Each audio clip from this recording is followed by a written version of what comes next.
Everyone, welcome back for another talk during the May 2020 Quarantine Virtual Insights Conference. Hope everyone is enjoying the conference thus far. And next, we are very excited to hear from, let me go to my,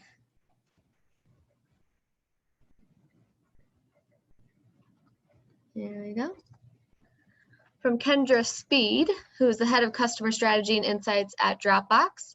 And she's going to be telling us about practically scaled research for maximum impact. So we're very fortunate to have her with us. And my name is Maureen Valentine. I am Accelerant Research's newest member of the team. I recently completed my PhD at Cornell and very excited to be back in Charlotte and working with Accelerant. So I'm super excited to hear from Kendra today. Thank you again for joining us. And once again, just wanted to go over our ground rules real quick. So please just keep in mind, be patient, be gracious with us because we are at the mercy of the technology that we're working with. So please be respectful of that and respectful to our speaker as they are graciously giving us their time. And then please use this opportunity to network and engage and interact with everyone else that's here contributing and also watching, and take advantage of this time that we've come together. So thank you again. Kendra, are you there? I am here. Hi. Hi. How are you doing today? Very well. We can't hear you yet. I think you're muted still. You hear me?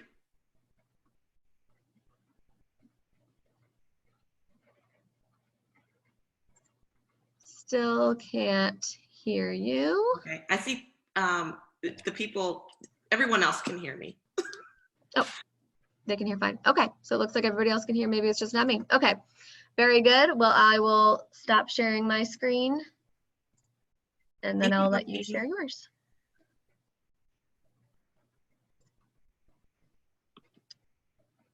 One second. How do I stop sharing? Okay, stop share. There we go. Okay, perfect. I will leave the floor to you. Okay, thanks so much. So it is a pleasure to be here today as I'm getting my screen up and running and in presentation mode. So hopefully everyone can see the presentation and not the notes. Thank you so much for this opportunity to speak today. So I join you from Austin, Texas. I am a recent transplant from Charlotte, North Carolina. So I wave to my friends, Bill and Maureen in Charlotte. I'm excited to be able to talk today a little bit from what I'm calling practically scaling research for maximum impact. But I think what we'll find as we go through the presentation and frame it up, it's really about how can we lead during this period of uncertainty and the new normal. With that said, just a little bit about myself. As Maureen mentioned, I am head of customer strategy and insights at Dropbox. And really, as you think about my background, I have been across the client space as well as on the supplier side for the last 17 years, starting my career at Procter & Gamble, working in several different industries, inclusive of tires and real estate development at Crescent Communities, working in IT at Data Systems and Technology, and then on the client side, working with Seek Research, doing consultation, moderation, and then also kind of freelancing for a period of time. So what I will say is, as I think about research, data insights, I've kind of done roles across the gamut. By education, I am a South Carolina State University Bulldog, and I'm also a Purdue Boilermaker and a certified PMP. So I include the PMP portion just to give you a little bit of context as we go throughout this. I'm very passionate about process improvement, very passionate about project management. And so that will ring true as we go throughout our discussion today. As we move in, I provided this image on the screen because for me, I feel that it appropriately demonstrates what I'm feeling at this time. So as I look at this, I see a diversity of colors, all these different colors on the screen, blurring of lines. Everything is kind of jumbled up. And over the course of the last several months, this has been pretty much what I've been feeling. So really thinking through how I get anchored during a period of time where everything seems to have changed. 2020 has been a year from a personal standpoint, from a professional standpoint. And the way I think about things, it has been, just a lot of uncertainty. It's been a lot of thinking through, like, what can I control? What can't I control? Feeling like I can't control anything. I can't control when I leave my own home. So I just included this to tell you a little bit about what I've been experiencing over the course of, the last several months. And from there, one thing that I've been able to ground myself in is taking on a bit of this acceptance of accepting, here's where I am right now. Here are some of the limitations I have. So I have personal limitations, including when can I leave my home, homeschooling my daughter, and figuring out how I do that in the context of a busy schedule. And how do I do that well at a good quality where she doesn't fall behind? And as I think about the limitations, there's all of these limitations that we have as research professionals. We can't control what's going to happen with our consumers and customers as it relates to their attitudes and behaviors and what they decide to do or not to do. The financial pressures and the extent that it affects each of our different industries and our businesses. And what does that mean in the future? We know where we are now, but how will things change moving forward? And then also the strategies that will change along with that. And so for me, in order just for me to remain sane during this time, I've just taken on an acceptance of saying, okay, there are some things that I just can't control, and I will just accept that these are limitations. But what I will say is, in accepting the limitations, for me, it's important for me to think through and look forward to saying, what are the possibilities? What are all of the opportunities out there that I can explore? So I include this quote here that says, do not let what you cannot do interfere with what you can do, from historic coach John Wooden. And so as you think about that, it really speaks to the acceptance of those things that I can't control, but then also looking forward to what are those things that I have within my own realm that I can influence. And what I will assert today from a researcher's perspective is there are 5 different things that I'm personally looking at with my team, and I would assert that we can do as researchers in 1, partnering differently. Also, secondly, doing gap analyses and saying, what do we know? What do we yet have to learn? And really being committed to growing a body of knowledge, thinking about ways that we extend the internal audiences that we have. So how do we get more mileage out of the work that we have done and that we will do? And then also outlining that path to action. So those are the 5 things that I will talk about throughout the discussion today. And I must say, I'm kind of missing not being able to see everyone's faces, but I'm happy that you all are here with me. So as we go into that, one thing that I would like for us to think about is rooted in this quote that I've included from Tracy Bauer. And this was in a Forbes article where they're talking about 5 predictions about how coronavirus will change the future of work. And so this really stuck out to me in it saying about, in the toughest times, the leaders who excel are those who communicate clearly, stay calm and strong, demonstrate empathy, think long-term, and take appropriate, decisive action. For me, this was, kind of a mind shift, or something that I could focus on in thinking through what we uniquely as researchers bring to the table to our businesses as we're looking to navigate this new normal. So one piece, thinking about the demonstration of empathy. Who better than researchers to be able to really bring that empathy into the work that we do? Day in, day out, we are there representing the voices of our consumers. And we have a unique ability to be able to bring that empathy into our boardrooms as we think about what to do next with our businesses. The other piece is, our ability to communicate clearly and bring the data and insights to bear to the toughest business challenges that we're facing. And then also this piece about bringing decisive action. What I will assert is that as researchers, we play a unique role to come into our companies and be leaders in the roles of those who are bringing empathy to the table. And so I want to keep that kind of at the foundation of what I present today. It's more than talking about like, here's how you can go into a survey and you maximize it for your business. I'm really talking about what are some tenets that we can align to one, steady the course, keep the course steady during this time, but then two, demonstrate leadership. So with that said, I would like to go into the 5 components. The first being partner differently. So on the right-hand side of this image, you will see a dog and a cat.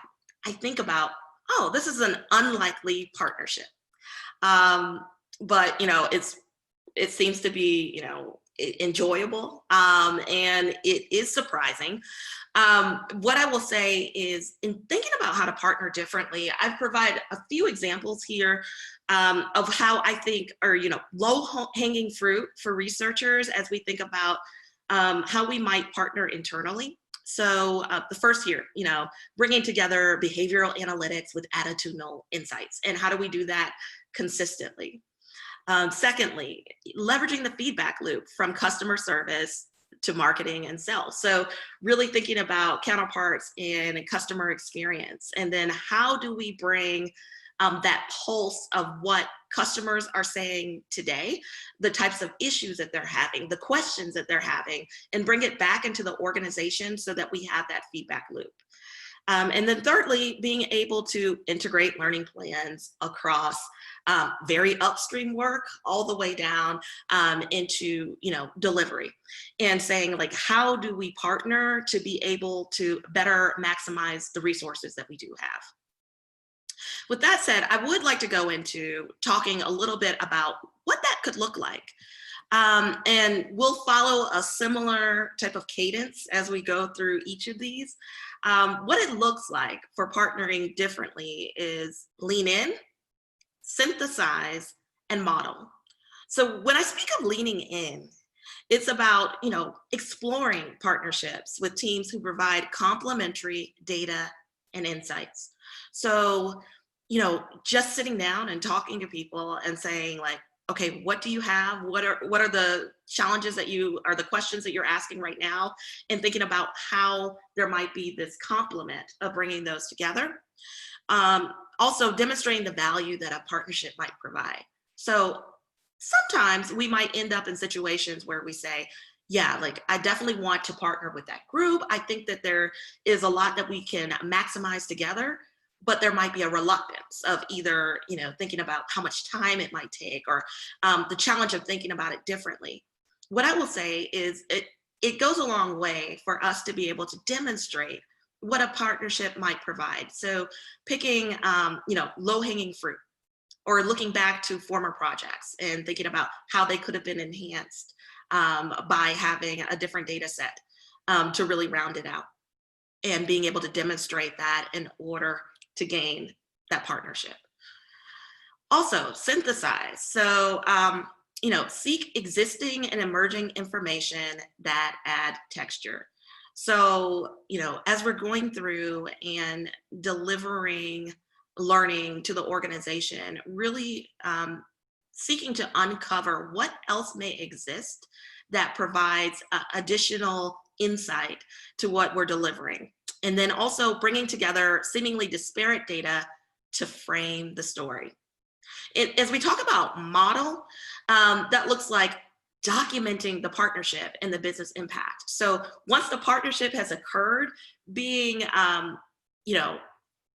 having the discipline to sit down and put together, what was this partnership, who partnered, and what was the outcome of that, so that the success can be shared and considered for reapplication. So really being able to use it as a working model for other teams. And then lastly, as you think about what partnering differently yields, it yields vibrancy to the story. So it provides additional texture. It also can be a capacity build. So as we think about executives who are coming in contact with customer research, feedback from what's happening in the field, from sales, it is a capacity builder in that we're able to really think about how things come together and crafting out the stories and how the data comes together, just so that executives are already looking with a framing of the story versus having to put it together themselves, and really being able to connect those dots. So that's the first one, partnering differently. Next, going into continuously conducting gap analyses. So this is a piece that I am extremely passionate about. And what you will find, the types of things I'm talking about here are not things that are totally new to the world or that we have not done as researchers. But in this time of what I would term as turbulence, it is helpful to be able to think about how do you bring these together to be able to have maximum impact internally. So continuously conducting gap analyses. So this involves one, proactively sharing what we know and have yet to learn. Also operating with discipline in establishing repeatable processes for doing the gap analyses, and then exploring easy ways to get to the knowledge capture.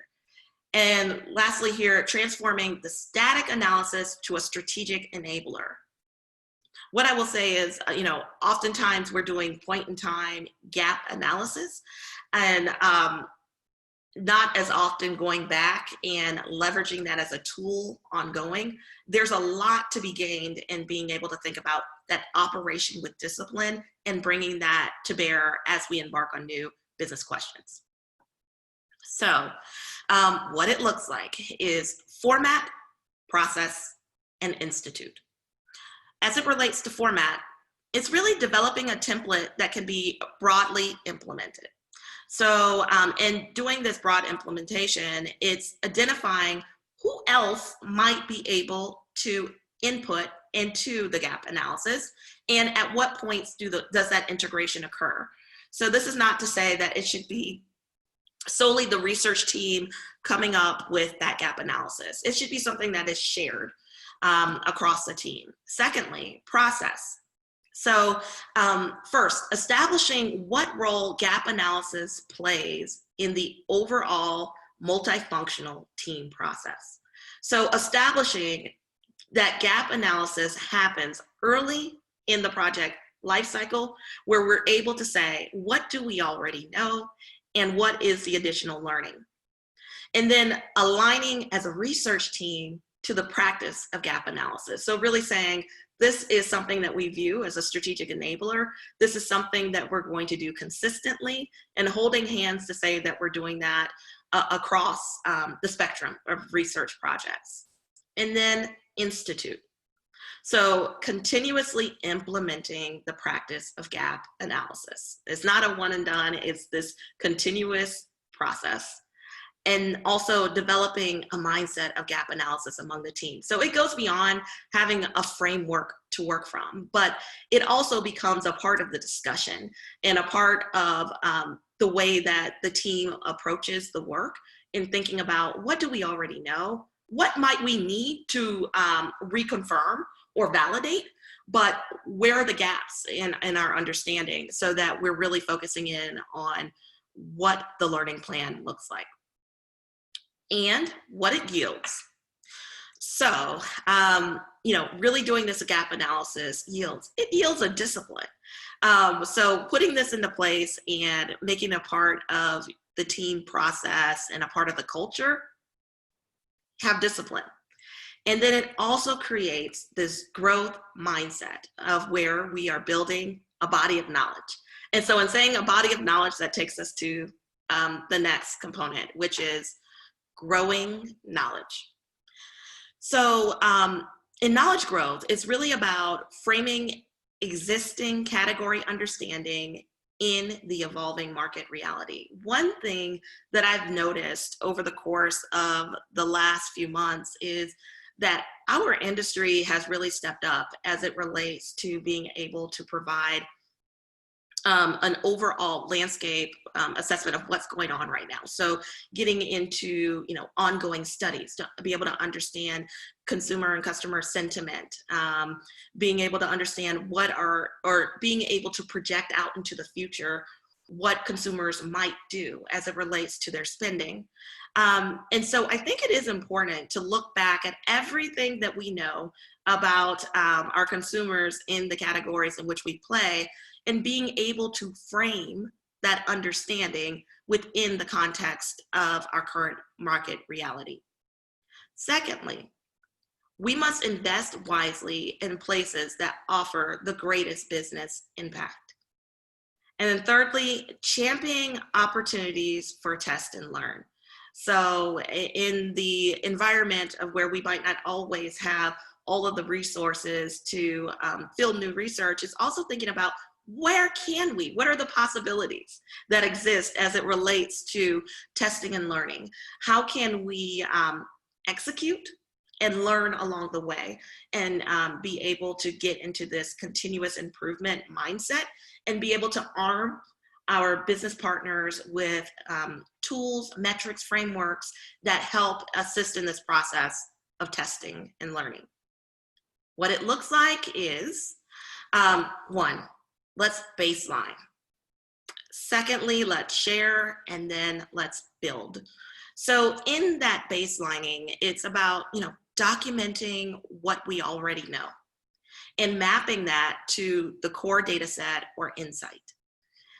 Beyond that, it also comes into basing what we know in the organization's key business questions. So one, just from a practical standpoint, it's easy for people to navigate and understand what's there based upon the questions that they have. Beyond that, one, we are tying in the value which we have as it relates to being able to arm the organization with data and insights that answer back to the key business questions. Secondly, sharing. So yes, let's establish a centralized location that allows for this self-serve feature. Let's also broadly syndicate. I can't, to talk about all the different times in my career of where I've created something which I thought was like kind of cool, but I felt like it wasn't ready yet, or maybe it's not good enough, or something exists over here already. I don't know whether I should do this. What I will say is, one, if something exists somewhere else, that's an opportunity to partner and think about how we bring that together. Secondly, is there is great value to being able to come up with the concept, put it out there as a prototype, and continue to iterate and get the feedback to fine tune what is there. What I found is that, there are critical needs for information today, where people are kind of going out there and scrounging for it, and hungry for it. So it's like, let's serve it up, let's get the feedback and continue to improve it.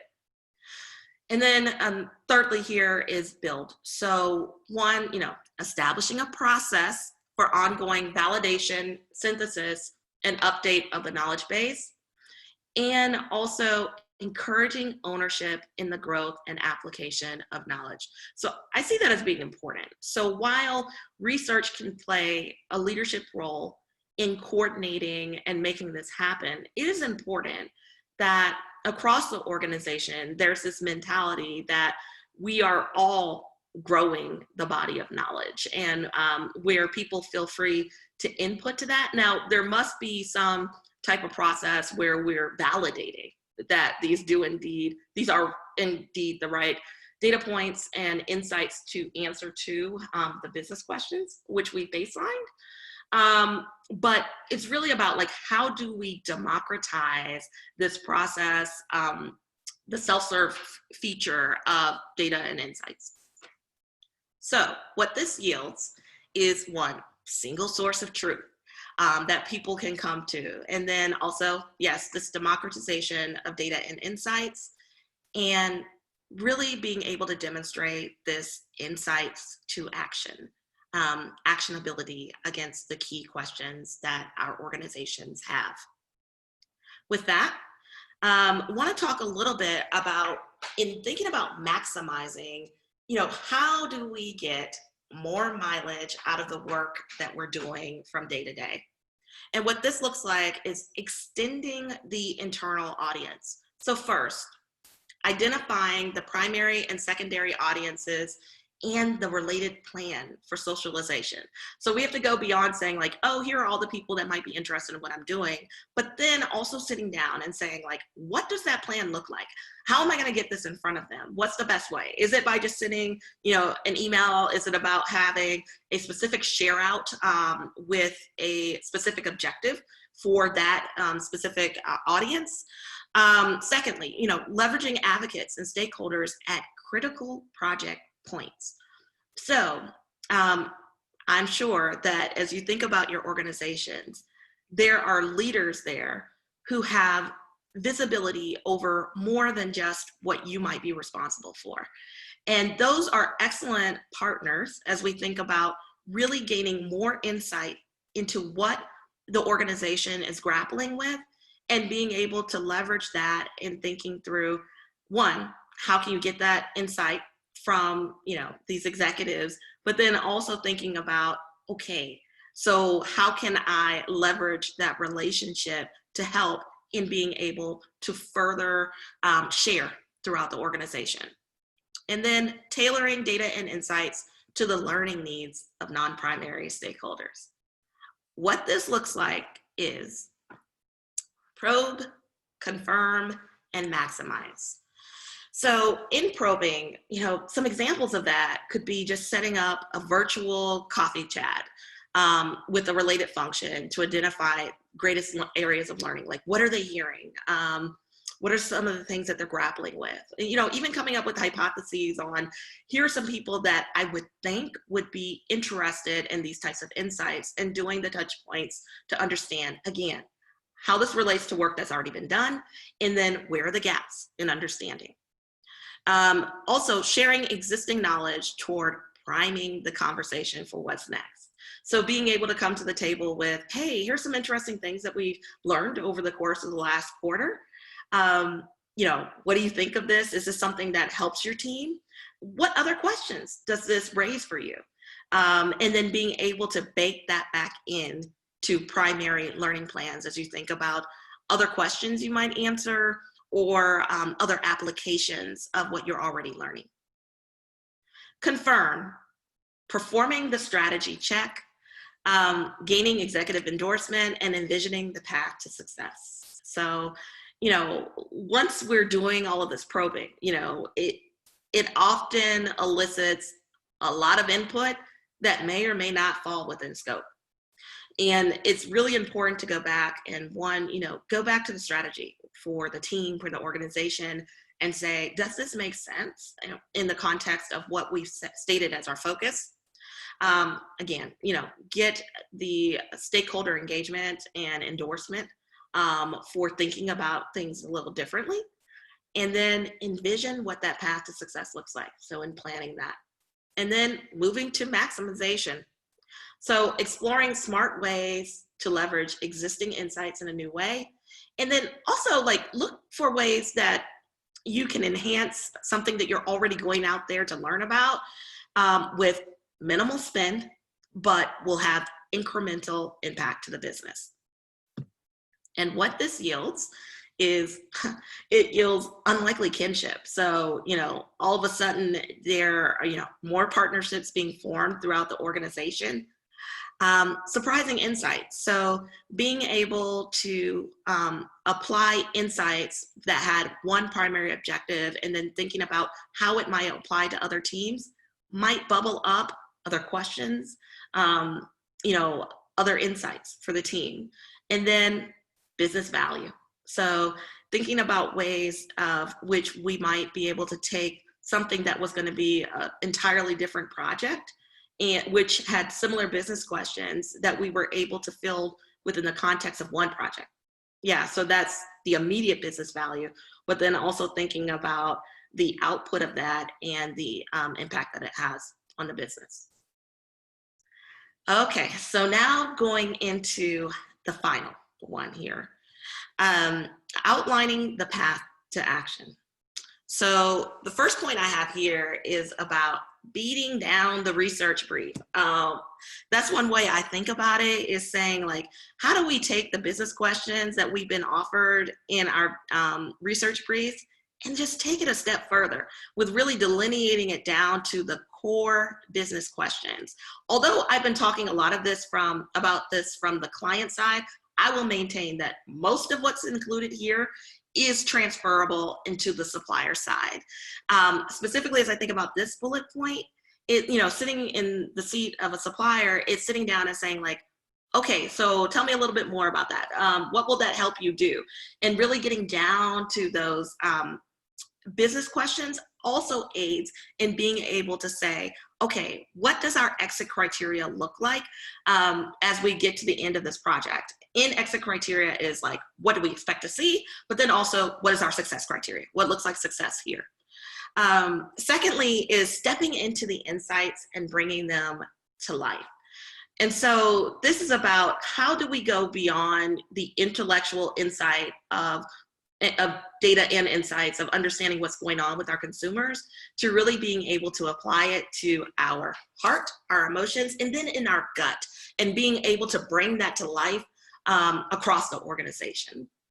Thirdly, presenting in the context of the business strategy. So making sure that there is a linkage, a traceability from the strategy to the business questions, to the research, to the output, and making that very clear. And then, oh yes, as we're talking about this plan of action, being able to frame the plan in the context of what's possible versus all of the limitations. So being able to let our teams know, like, what are we able to answer right now versus giving all the reasons for why something won't work. And what that looks like is delineate, map, and consult. So in looking at delineate, it's about deconstructing business questions into their most base form to get to the true questions. Also, understanding what the related business questions are and understanding them to the degree that we know what's in scope and what might not be in scope. Secondly, it's mapping the delineated business questions to the research instrument. And as I talk about research instrument here, it's like taking the business questions and saying, like, these are the appropriate methodologies to get to it.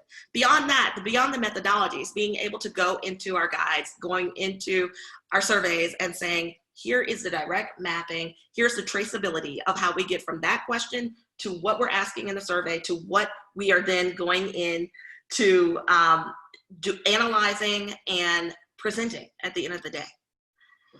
And then lastly, consultation. So, as we're sitting down and coming up with our timelines, I feel that it's important that we think about, what does the consultation look like after everything is delivered? So it's more, of course, we are not, throwing things over the fence and just giving people data points or insights. There is a degree of consultation we're doing already. I think it's important to bake that in so there's visibility across the team that research is showing up as a partner in this, not a doer. And establishing like workshops that walk teams through the insights toward action. So being able to serve up what we've learned, leveraging frameworks, leveraging exercises that take the team through how this then can aid them in planning so that teams leave the workshop with tangible work products that they can then go off and execute upon. And in this, teaching teammates to fish. What this yields is one, an enhanced business application. So the degree to which we are able to define traceability from the business questions, from the strategy, all the way through to the execution is important. Also, it really helps with the team buy-in and ownership. So that once we beat that brief, that people are able to nod their heads and say, like, I feel confident that what we're doing, that this plan is going to enable us to answer the questions that we have. And then lastly, I say insights that breathe. As I talk about breathe, that's about insights that live. So it's not static data. It's not something that just sits there and is nice to know, a good head nod, something that reaffirms. It's about something that lives on its own, and it stands on its own. And so it has life and vibrancy. With that, in conclusion, I would like to bring back up that image that I spoke about at the beginning in saying, like, there's these running together of colors, there's this sense of discord and just a bit of chaos. What I will say is, as we focus in on this image, there are places of which we can take out like very clear color, very defined shapes, and that's where we'll be able to see those possibilities.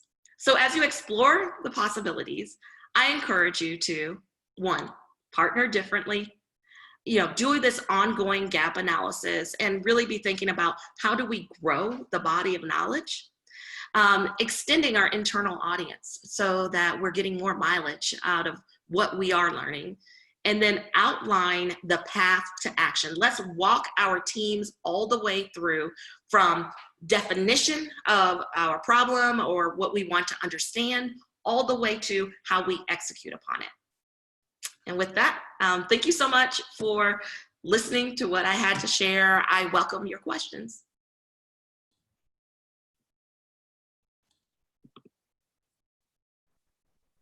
Hey, Kendra. Hey.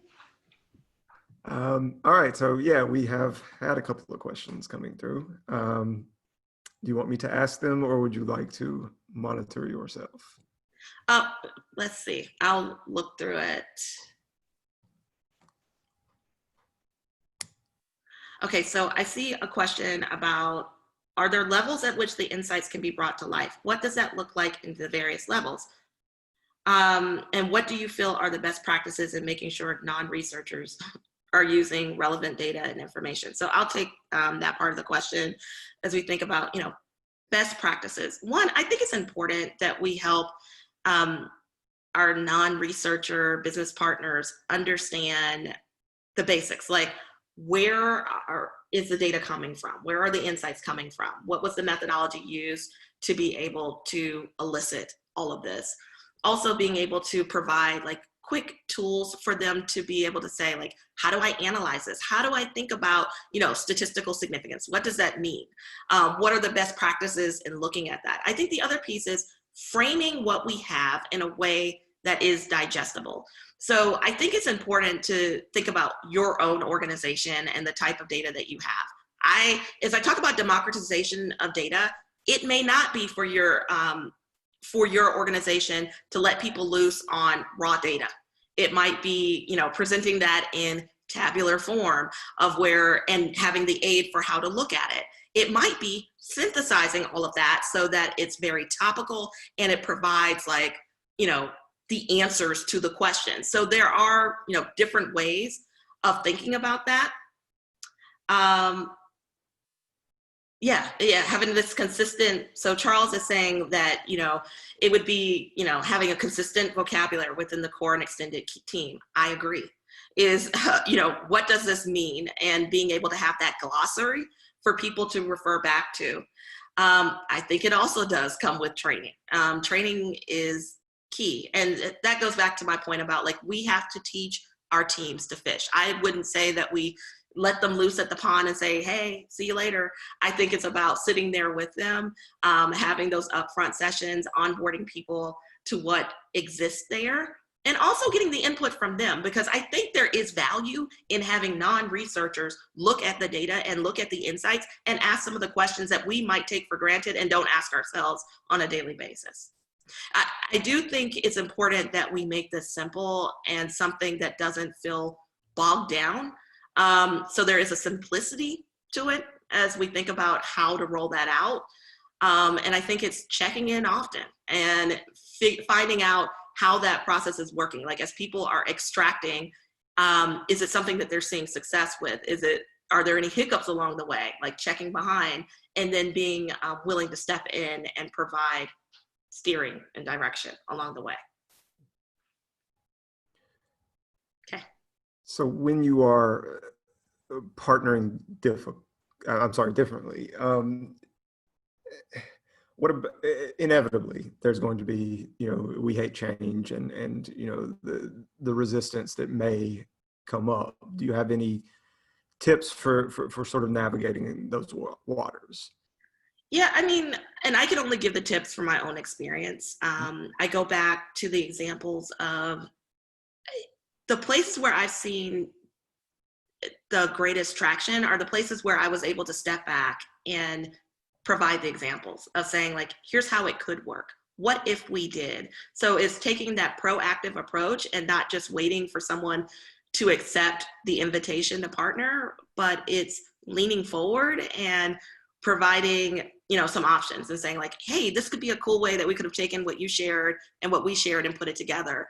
Hey, I looked at something that we recently put out in communication. Here are some insights that we had. I see the places that we were able to accept it. Here's some gaps that we might have that we might be able to think about. How do we bake this in the future? So I think there's a lot of ways to do that. And also, as we look forward, being able to look back just a little bit, do some work and bring that back to the forefront.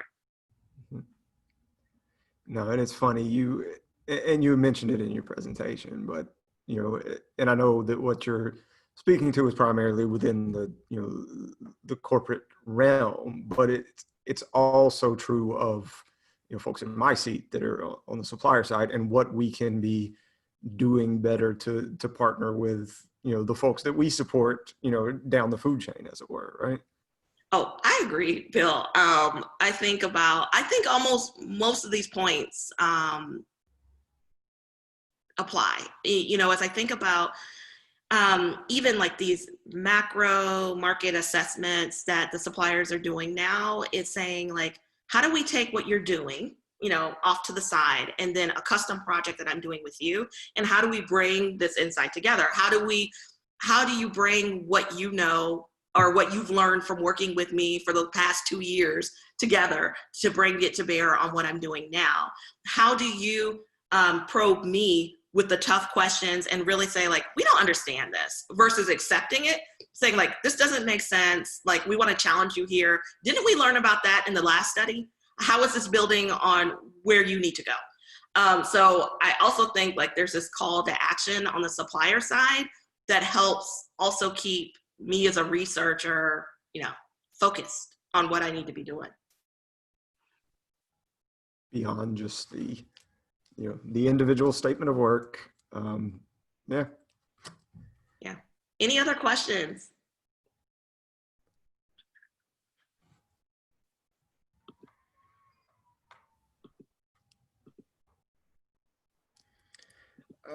So as you're teaching to fish, and following up, how do you deal with, I guess, accountability, right? If you're, giving those the opportunity to, take on a more expanded role, without breathing down necks, how might you go about making sure that is actually being done? for me, I think, I come all the way down to like the timeline. I think it's not super helpful for us as researchers to tell our teams like, hey, like I would love to come back and talk to you about this, or hey, did you think about that? I think we have just a little bit of leverage in this as we lay out like project timelines, baking in those points at which the work gets done. Like, great, I understand that you want this research in 4 weeks. First, we're going to spend a week doing gap analysis, or 2 days, okay. 2 days doing gap analysis and figuring out what we know and what we don't know. I personally feel like we have leverage as it relates to timeline and baking some of that in. And I think we need to be agile in doing that. So it might not be, we can't give you a week for gap analysis. Great. Can we get together for 30 minutes and be able to talk as a team into what we already know and mapping that out? So I think it also deals with us being agile. And I spoke to this a bit. It also needs to be a buy-in from a research team standpoint. Like, we all need to be bought in to this is the way that we want to approach and consistently do that. Because in the cases where we don't consistently do that, then the business partners can always push back and be like, wait, why are you baking this into the timeline? I didn't have to do this with that person. Like, they didn't mention anything about this. Why are we doing a workshop? I don't feel like I need a workshop. Versus it being something like, this is what we do. This is standard. This is a part of our capability set. I do see the other question. It came up over on my other screen. Oh, but those are from the other session. So I don't know whether there are any more questions. Well, feel free to answer those if you want to weigh in on. I don't know about IHOP and Applebee's and all that. I think we're. Yeah. Oh, I like that. Charles also said it's helpful to have a supplier involved in bringing the story to life. I agree wholeheartedly. I also think that should be a part of the expectation up front as we talk about the analysis plan, as we talk about what's delivered, that's what we're baking in, that we're also leveraging our supplier partners so that we're not doing like a whole nother round or work stream. It should be, that's a whole nother presentation, but I am very passionate about like integrated project teams. The vendors that I work with, I talk about like, how are we an integrated project team? How do we work together in getting this done? And I'm not talking about like touch points every 2 weeks. I'm talking about how do we operate? How do we delineate roles and responsibilities so that we're all in it together? Yeah, the overarching theme I keep hearing in what you're saying is just relationships, both internal and external, and just making sure that you are partnering. I mean, that's it's an overused word, but it's true. And this is what you're kind of getting at. Yeah. Well, Kendra, I think that's it for Q&A. Thank you. This was great. Definitely appreciate it. If you can't stick around and catch a few more of the presentations, please feel free. Hang out in the chat if you are able, but no hard feelings if not. Great. I wanted to see, you will be sharing, I'll drop my link because I didn't get to do it. I'll drop my link in here before I head out, just in case people want to contact me on LinkedIn. I encourage it. Perfect. Okay. All right, so about 12 minutes, guys. We'll take a break, grab a cup of coffee if you need it, and we will circle back at the top of the hour.